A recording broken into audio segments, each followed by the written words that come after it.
Ay train mga kilo. Right. Taas na pati ng mga buildings dito mga kilo. Dito sa Sahapa. Itong place na to ay Sahapa. Ayan, may parating pang train. Ayan. Yung street na yan mga kilo ay Olea. Yan ay papunta ng North. Olea North. Ayan po ang mga buildings dito sa Sahapa District. So halos mga hotel yan. Puro hotels. Doon sa kabila doon, King Fahd Road. Ayan, share ko sa inyo ang place dito.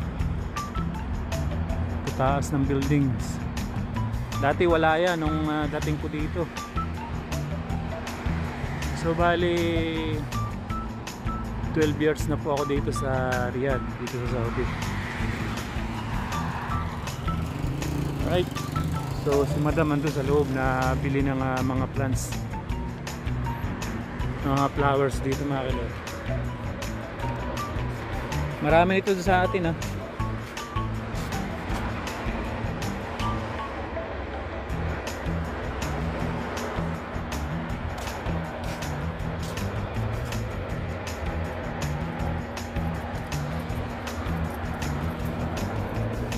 Ito baliti lang sa atin mga kilo.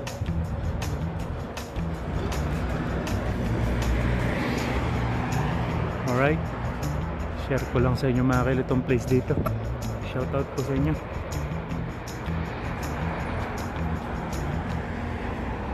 Ang service namin yung GMC. Shoutout sa mga sulit kakilo. Sa mga hindi nag-skip ng ad, syempre shoutout po. Wala pa uling train na padating. Right.